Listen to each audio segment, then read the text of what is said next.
welcome to the class. We are continuing with the structure of poetry. Today we are going to the different kinds of rhymes as well as stanza. So first we are going to look at what is rhyme. What is rhyme? Rhyme is a repetition of a rhyme is what is rhyme? Rhyme is the repetition of a syllable at the end of a repetition of a syllable at certain intervals. How do we achieve rhyme? We create pause or we focus on different or we stress on specific syllables. Okay, so first we are going to look at pause, middle and end pauses. First, middle pause. Middle pause is also known as caesura. Okay, here in this line, you can see dead both my voice when you sit at the feast. It is taken from Modern Poet by Elizabeth Barrett Browning. Okay, we can see here that in the first line that there is a middle pause. How it is achieved? The middle pause, it is achieved by this punctuation mark, this exclamation mark.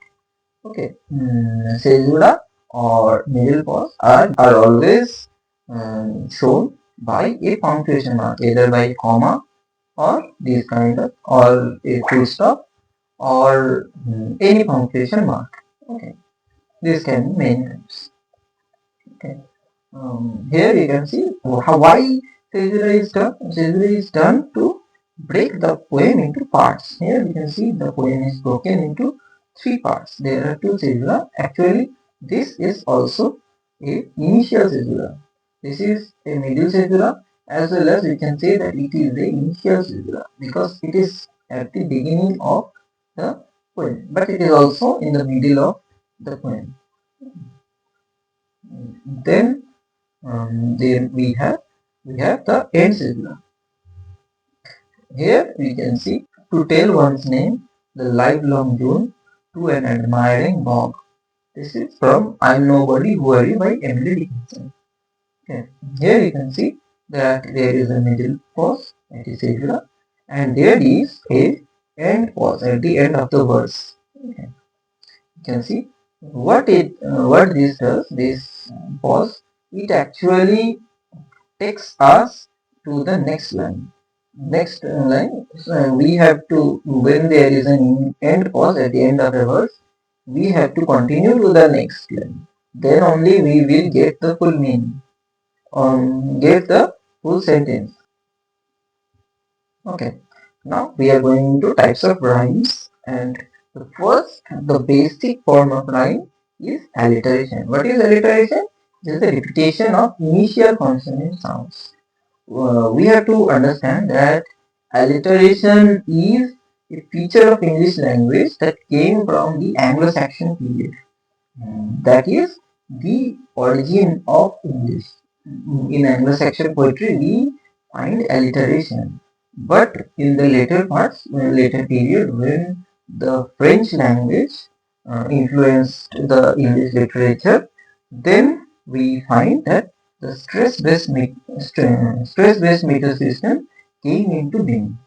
Okay, so here are few examples like full fathom 5, thy father lies. This is Shakespeare's Tempest. What we can see that full fathom 5, thy father lies. F, F, F, F. These four Fs are repeated, and this creates a rhythm within the verse. Within a single verse, we can find this rhythm by full fathom 5, thy father lies. Okay. Here also the fair breeze blew, the white foam flew. Breeze blew, foam flew. And deep into the darkness, deep darkness. These sounds are repeated. Now we are going into end verse rhyme. Okay. What is end verse rhyme? It is the recurrence of similar sounds in the closing syllables of verses. For example, Defer right till tomorrow to be wise, tomorrow's sun to thee may near arise. In this line we can see wise and arise. These are repeated. This is the most common form of rhyme. This is found in almost all languages. This kind of rhyming. Okay. But we have to understand something that, as I told earlier, that English came from Anglo-Saxon languages. So and there is a lack of different kinds of consonant sounds. There are in English language doesn't contain as many consonant sounds as languages like Sanskrit or Greek, or the languages that directly originated from these like Hindi, Bengali. These kind of languages carry more variations of consonant sounds. So we can find different variations of end verse rhymes. But in this case, we cannot do that. Similarly, the syntactical order in English language cannot be reversed. Okay, like Sanskrit or Greek originated language, to freely use to bring effective rhyme. Okay, like a sentence we cannot rearrange the words too much so that so that we can find a rhythm or in within the poem. The grammatical structure of English constrains us to um, change the to alter the syntactical order too much. We cannot do that. So we in English language it is more common to see that it is the end verse rhymes do not come naturally to everyone. So more poets what they do, they actually use within a verse. Okay, we will get into that kind of rhymes. Anyway, there are different kinds of end verse rhymes. Masculine rhyme is where the last syllable of the verses have a resemblance in sound. That is, the last syllable, a stressed syllable, is repeated in the next verse. For an example, like this example is from Wordsworth, a lovely apparition sent to be a moment's ornament. Sentiment. This is the this syllable is repeated. Again, we see that in a double or female rhyme, what we see that the last two syllables of the verses rhyme with each other. Like days that need borrow, no part of the good morrow, from a poor spent night of sorrow, more borrow, morrow, sorrow. These are repeated. This is from Richard Crashaw. Triple, in case of triple and similarly three syllables are repeated. Here there is a stressed syllable and the next two are unstressed syllable. Example, beautiful, beautiful, tenderly, tenderly. Here in poem we can find, this is from Thomas Hood, The Bridge of Sighs. Alas for the rarity of Christian charity. Here rarity, charity. These are repeated. Then we have what? Blank verses. What happens in blank verses? Blank verses are actually unrhymed iambic pentameter. As I have told that the end verse rhymes are actually more of a forced kind of rhyme. The internal rhymes are natural in English. So many poets of the Elizabethan era, mostly they used in their dramas. In Milton's Paradise Lost, we can see that. In Wordsworth, we can see Wordsworth the Prelude. We can see that as well. Okay. Now, internal rhyming. What is internal rhyme? Internal rhyme, as I told earlier, that the rhyme within a verse. Here, the two accented syllables form a perfect rhyme within a verse. Now, what is a perfect rhyme? You may ask. Perfect rhyme is a rhyme which is perfect in the traditional sense. Here we are giving an example of internal rhyme, which is also a perfect rhyme. Here, dreary, very. In here we can see that dreary, very, where these vowel sounds and the end syllables are repeated. The end syllables are repeated here also. The fair breeze blew, the white foam flew. Okay, I have given the sources. Blew and flew. What are the conditions of perfect rhyme? Okay, first, here the vowel sound and the consonant sound that follows must be same. Okay. What happens that in this syllable we can see that there are two sounds, but in it they are combined together. The vowel sound and the consonant sounds are articulated in a combined manner, combined way. Like here we can see that ed, ed, ed, ed. There are two parts. If we look very minutely into the sound, there are two parts. That one is the vowel part and the consonant part. Like shed, head, red, dead. Okay. You can clearly see how this is repeated. The D and A both are repeated. Again, in the what for the perfect rhyme, the articulation before the vowel must be different. That is, here we can see that mm, here we can see that these are the vowels that are repeated. But these things, the consonant that will come before the vowel must be different. Here you can see that these are different. Again, for the third condition is both the rhyming syllables must be accented. For light, in white. These are accented syllables. As we have said earlier, that it must be stressed syllables. Now we are going into different kinds of stanzas. So the first kind of stanza is couplet. Okay, we have taken couplet is what? A couplet is a two-line stanza that is rhymed. Okay, in Chaucer and Poet wrote heroic couplets, and Spenser's sonnet end with a rhyming couplet.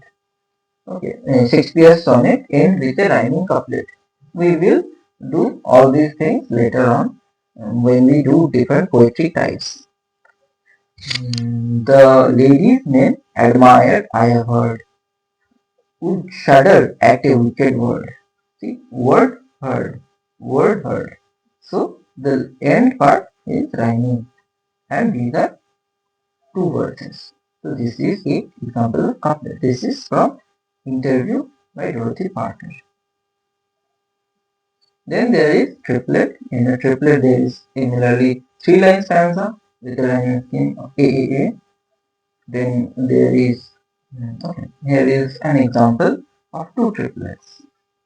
Venice in silks, my Julia goes, then methinks how sweetly flows that liquefaction of her clothes. See, goes, flows, clothes.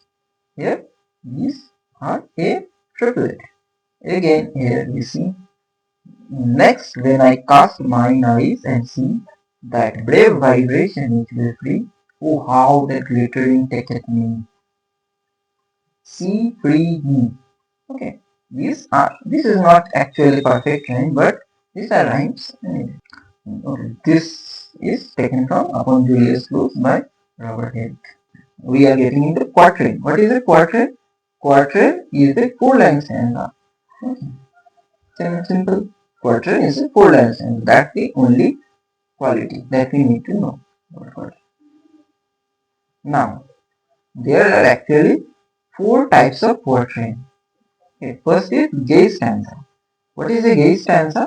In gay stanza, the poet employs iambic trimeters in every verse. Okay. This was actually started by John Gay.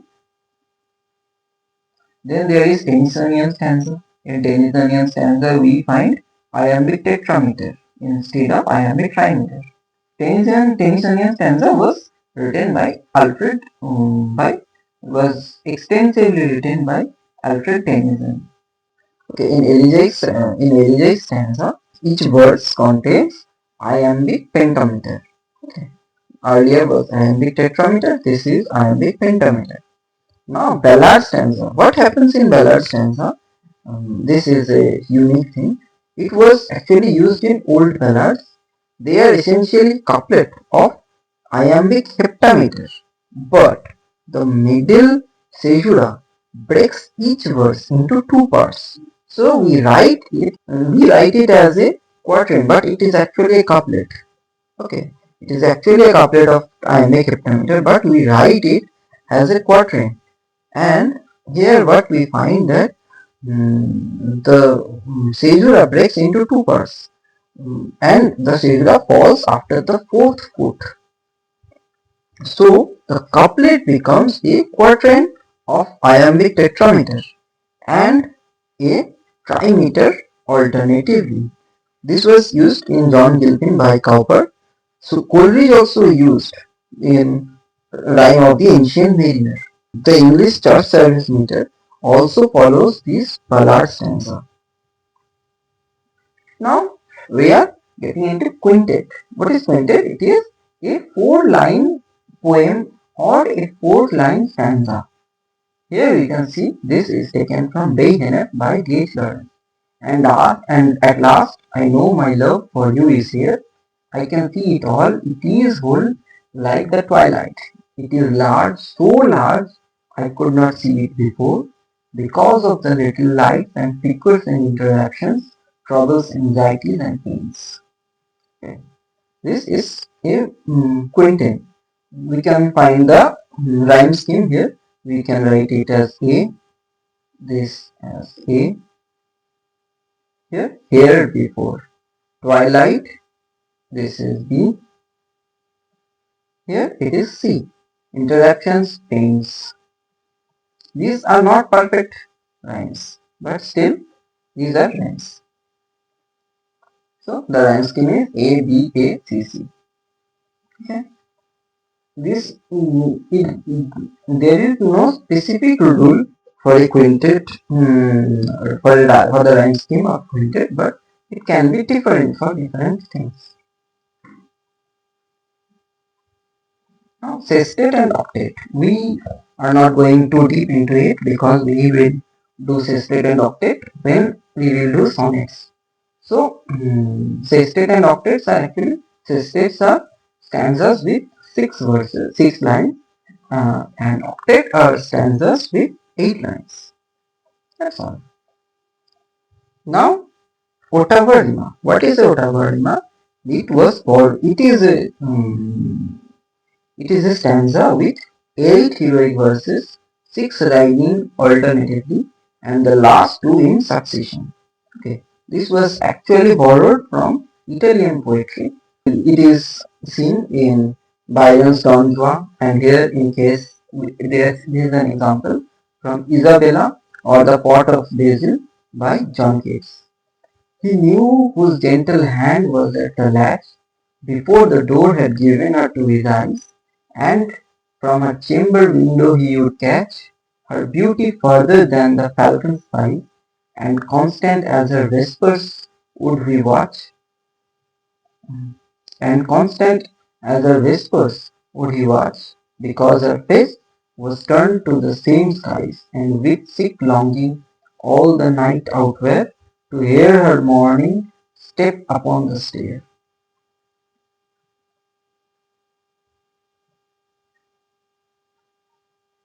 To hear her morning step upon the stair. Here we can see that this is what? Latch, catch, watch. These are repeating in succession. Repeating this latch, catch, watch. These repeat alternatively. Here we can write like this. A, B,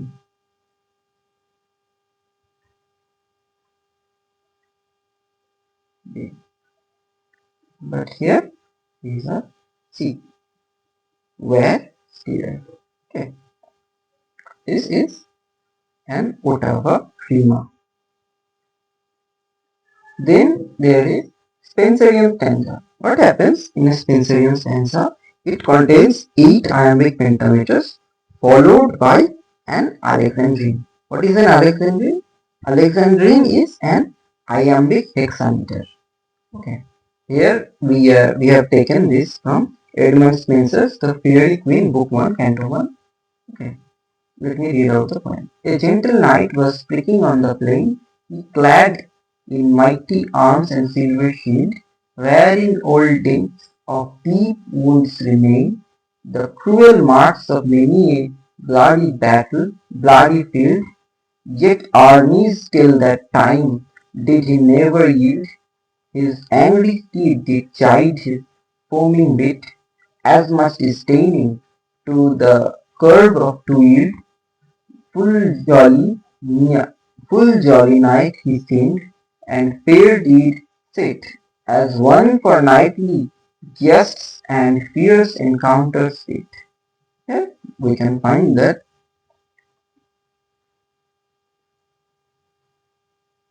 these are all iambic pentameters. There is a specific rule for rhyme scheme. The rhyme scheme should be A, B, A, B, B, C, C, C. We can see if that is the case. Here A, B, A, A, B, A, B,